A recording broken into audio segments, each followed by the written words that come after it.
Hello दोस्तों, आप सभी का हमारे चैनल खबर मंथन में स्वागत है। दोस्तों, झारखंड में 1326 नए मामले सामने आए हैं। वहीं 10 लोगों की मौत हो गई है। झारखंड में चीनी वायरस थमने का नाम नहीं ले रही है। झारखंड में एक दिन में 1326 नए मामले सामने आए, जिसके बाद अब कुल संक्रमितों की संख्या 38,438 हो गई है। वहीं राज्य में इससे मरने वालों की संख्या 410 पर पहुँच गई है। राज्य में 26,000 से अधिक मरीज अपने स्वस्थ होकर अपने घर लौट गए। वहीं 11,580 मरीजों का भी इलाज चल रहा है। 5 महीने बाद फिर से चलेगी बसें, यात्रियों को देना होगा दोगुना किराया। झारखंड में 5 महीने बाद मंगलवार से बसों का परिचालन तो शुरू होगा, लेकिन इसके लिए यात्रियों को दुगना किराया देना होगा। बसों में निर्धारित सीट से आधे यात्रियों को ही बैठाने का आदेश दिया गया है। इसके कारण 2 सीटर बसों में 2 सीट पर एक ही यात्री को बिठाया जाएगा, लेकिन उसे किराया दोनों सीटों का देना होगा। यह व्यवस्था तब तक लागू रहेगी जब तक सरकार पूरी क्षमता के अनुसार यात्रियों को ले जाने की अनुमति नहीं दे देती। झारखंड बस ऑनर्स एसोसिएशन की रविवार को रांची में बैठक हुआ। अनलॉक 4 में भी 30 सितंबर तक बंद रहेगी अंतर्राष्ट्रीय उड़ानें। चीनी वायरस के कारण देश में लंबे समय तक लॉकडाउन में रहा और फिर कई चरणों में ये अनलॉक शुरू हो गया है। 1 सितंबर से अनलॉक 4 शुरू हो रहा है। ऐसे में कई चीज़ें पर प्रतिबंध भी लगे हुए हैं और कई चीज़ खुल रही है।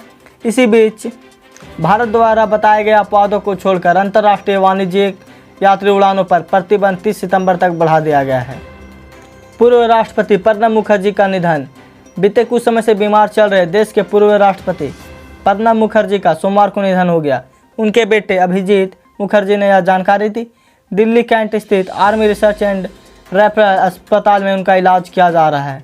आज सुबह यह अस्पताल की तरफ से बताया गया कि फेफड़ों में संक्रमण की वजह से वह सेप्टिक शॉक में थे। 84 वर्षीय लगातार गहरे में कोमा में थे और उन्हें वेंटिलेटर सपोर्ट पर रखा गया था। सेप्टिक शॉक की स्थिति में रक्तचाप कम बंद करना शुरू हो गया और शरीर के अंग पर्याप्त ऑक्सीजन प्राप्त करने में विफल हो गए, जिसके बाद प्रणब मुखर्जी का निधन हो गया। तो आप इनके लिए कमेंट में RIP जरूर लिखें। 2 सितंबर को राज्य के अधिकांश जिलों में भारी बारिश की संभावना। मौसम विभाग ने 2 सितंबर को राज्य के अधिकांश जिलों के कुछ स्थानों पर भारी बारिश होने की संभावना व्यक्त की। मौसम विभाग ने कहा, जिन जिलों में भारी बारिश होने की संभावना है उनमें उत्तर पूर्वी, मध्यवर्ती, दक्षिण पूर्वी जिले शामिल हैं। इन जिलों में विभाग की ओर से वज्रपात की आशंका को देखते हुए येलो अलर्ट जारी किया है। वहीं 1 सितंबर को उत्तर पूर्वी और दक्षिण पूर्वी भागों में 1-2 स्थानों में गर्जन के साथ वज्रपात की भी आशंका है। जेईई नीट को लेकर हेमंत सोरेन ने डॉक्टर इंजीनियर से मांगी राय। जेईई नीट एग्जाम को स्थगित करने के विपक्ष लगातार मांग कर रहा है। झारखंड के सीएम हेमंत सोरेन इसे लेकर केंद्र को पत्र लिख चुके हैं। वहीं झारखंड के मुख्यमंत्री ने जेईई और नीट एग्जाम को लेकर युवाओं से राय मांगी थी। सीएम हेमंत सोरेन ने ट्विटर पर युवाओं और डॉक्टरों और इंजीनियरों से पूछा, क्या नीट और जेईई एग्जाम स्थगित होने से छात्रों को कोई कठिनाई का सामना करना पड़ेगा। ट्विटर पर लगभग 78% युवाओं ने कहा, परीक्षा स्थगित होने से कोई भी असर नहीं पड़ेगा। नीट एग्जाम और जेईई पर मंत्री रामेश्वर उरांव ने कहा कि बीजेपी जीत पर अड़ी है, प्रजातंत्र की मूल्यों को अवहेलना कर रही है, लोगों की बात सुननी चाहिए। तो क्या नीट और जेईई परीक्षा को स्थगित कर देना चाहिए? आप हमें कमेंट में ज़रूर बताएं। पीएम मोदी के मन की बात को यूट्यूब पर लाइक से मिले ज़्यादा डिसलाइक। प्रधानमंत्री नरेंद्र मोदी के मासिक रेडियो कार्यक्रम मन की बात कार्यक्रम को इस रविवार लाइक से ज़्यादा डिसलाइक मिले हैं।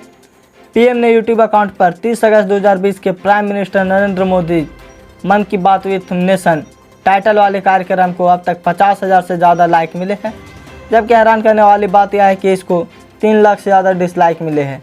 पीएम मोदी के इस रविवार को प्रसारित मन की बात कार्यक्रम को भाजपा के यूट्यूब चैनल पर 50,000 लाइक मिले हैं, जबकि 3,80,000 डिसलाइक मिले हैं।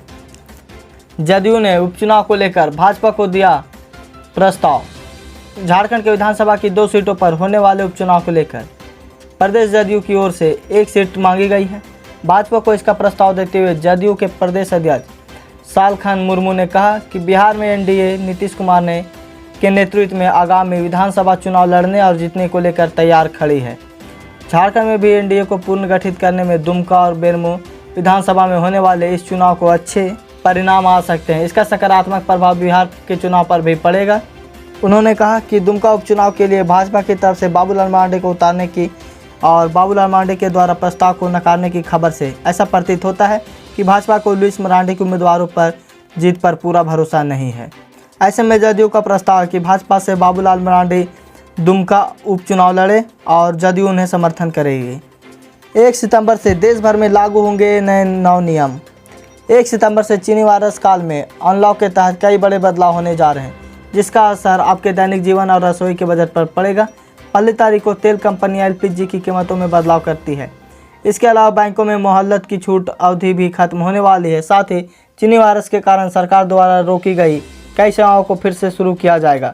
मीडिया रिपोर्ट के अनुसार भारतीय रिजर्व बैंक 31 अगस्त से आगे बैंकों की ऋण की किस्त के भुगतान पर प्रतिबंध का विस्तार नहीं करेगा। सूत्रों ने कहा कि ऋण भुगतान पर छूट का विस्तार करके उधारकर्ताओं के ऋण व्यवहार को प्रभावित किया जा सकता है। सेना पर बम धमाका, आतंकियों ने काफिले पर किया हमला। कश्मीर में आतंकी की बड़े हमले की बड़ी खबर आ रही है। बारामूला जिले में भारतीय सेना के काफिले पर आतंकियों ने ग्रेनेड से हमला कर दिया है। इस आतंकी हमले में ग्रेनेड सड़क के किनारे जा गिरा, जिसका भयानक विस्फोट हो गया। इस हमले में घाटी के 6 नागरिक बुरी तरह से घायल हुए, जिन्हें अस्पताल में भर्ती कराया गया है। इसके साथ ही आतंकी हमलावर को पकड़ने के लिए जिले के आसपास के इलाकों में घेराबंदी कर दी गई है। साथ ही भारतीय सुरक्षा बलों द्वारा संयुक्त तलाशी अभियान चलाया गया है। उत्तरी कश्मीर में हुए आतंकी हमले की जानकारी देते हुए एक अधिकारी ने बताया कि बारामूला के आज़ाद गुंज पुल के पास आतंकियों ने सेना के काफिले को निशाना बनाने की नापाक हरकत की थी। आयुष्मान भारत के तहत अब सरकारी और निजी अस्पतालों को मिलेगा स्टार रेटिंग। आयुष्मान भारत प्रधानमंत्री जन आरोग्य योजना में शामिल सरकारी और निजी दोनों अस्पतालों को कुछ स्वास्थ्य सुविधाएं संकेतक के आधार पर स्टार रेटिंग मिलेगी। अधिकारियों ने यह जानकारी दी। आयुष्मान भारत प्रधानमंत्री जन आरोग्य योजना में शामिल अस्पताल पर दिशा निर्देश के मुताबिक सूचीबद्ध अस्पतालों को 6 गुणवत्ता मानदंडों पर स्टार रेटिंग देने का प्रस्ताव किया गया है। इसमें प्रभावी समय पर सुरक्षित होगी, रोगी केंद्रित, सफल और उचित व्यवस्था सुविधा को शामिल किया गया है। 500 से ज़्यादा चीनी सैनिक आए थे टेंट के साथ। भारतीय सैनिकों ने दिया मुंहतोड़ जवाब। लद्दाख सेक्टर में चीन सीमा पर दोनों देशों के सैनिक के बीच एक बार फिर से झड़प हुई है। ऐसी सूचना है कि दोनों पक्षों के सैनिक घायल हुए हैं। यह झड़प तब हुई जब चीनी सैनिकों ने पेपोंग झील के दक्षिणी किनारे पर भारतीय क्षेत्र में घुसपैठ की और भारतीय जवानों ने उसे रोकने की कोशिश की। मिली जानकारी के मुताबिक 500 से ज़्यादा चीनी सैनिकों ने पेपोंग झील के पास घुसपैठ करने की कोशिश की थी। भारतीय जवानों ने जब इसका विरोध किया तो चीनी सैनिक मारपीट पर उतर आए और इस झड़प में भारतीय जवानों ने चीनी सैनिकों को मुंहतोड़ जवाब दिया है। बसों के परिचालन के पहले प्रशासन के साथ हुई एसोसिएशन की बैठक। झारखंड में बस ऑनर एसोसिएशन की बैठक में बसों के परिचालन को लेकर बातचीत की गई। उपायुक्त कार्यालय में रांची एसडीएम लोकेश मिश्रा, डीटीओ और बस ऑनर के साथ चल रही इस बैठक में किराए बढ़ाने को लेकर बातचीत की गई। जिला प्रशासन के साथ बैठक बसों के परिचालन को लेकर कुछ अहम दिशा निर्देश जारी किया गया है। संक्रमण की वजह से फिजिकल डिस्टेंस, सैनिटाइजेशन और अवेयरनेस को लेकर विशेष दिशा निर्देश जारी किया गया। इस दौरान बस ऑनर्स एसोसिएशन ने भी कई बिंदुओं को जिला प्रशासन के समक्ष रखा। सुशांत के दोस्त कुशाल जावेरिया और नौकर दीपेश सावंत की चैट हुई लीक। सुशांत सिंह राजपूत केस की जांच सीबीआई कर रही है। सीबीआई लगातार इस मामले को हर पहलू को जांच कर रही है। मामले में ड्रग्स एंगल सामने आने के बाद नारकोटिक्स कंट्रोल ब्यूरो ने भी जांच शुरू कर दी है। प्रवर्तन निदेशालय ने रिया के रिकवर चैट के आधार पर ड्रग्स एंगल का खुलासा किया था। हाल ही में सुशांत की गर्लफ्रेंड रही रिया चक्रवर्ती ने एक इंटरव्यू के दौरान ड्रग्स लिए जाने पर सफाई दी थी। उन्होंने खुद के ड्रग्स लेने से इनकार किया था और कहा कि सुशांत ड्रग लेते थे। रिया के इस बयान के बाद मामला और गर्मा गया है। भारत ने चीनी वायरस वैक्सीन को लेकर बनाया ग्लोबल प्लान। पाकिस्तान को छोड़कर सभी पड़ोसी देशों को मिलेगी मदद। देश में तेजी से बढ़ते चीनी वायरस संक्रमण के बीच भारत में जल्द कोरोना वैक्सीन के आने की खबर है। वैक्सीन के बाजार में आने के बाद लोगों तक इसकी पहुंच बनाने के लिए केंद्र सरकार 5 अलग तरीकों पर काम कर रही है। इसमें निःशुल्क टीकों को लेकर गारंटीकृत आपूर्ति तक शामिल है। चीनी वायरस वैक्सीन को लेकर अब खबर मिली है कि केंद्र सरकार अपने साथ ही पड़ोसी देशों को भी वैक्सीन की आपूर्ति करने का ग्लोबल प्लान तैयार कर रही है। भारत में इस समय 3 वैक्सीनों पर ट्रायल चल रहा है और सभी परीक्षण सफल रहे तो सभी के सभी वैक्सीन एक साथ मार्केट में लॉन्च हो जाएंगे।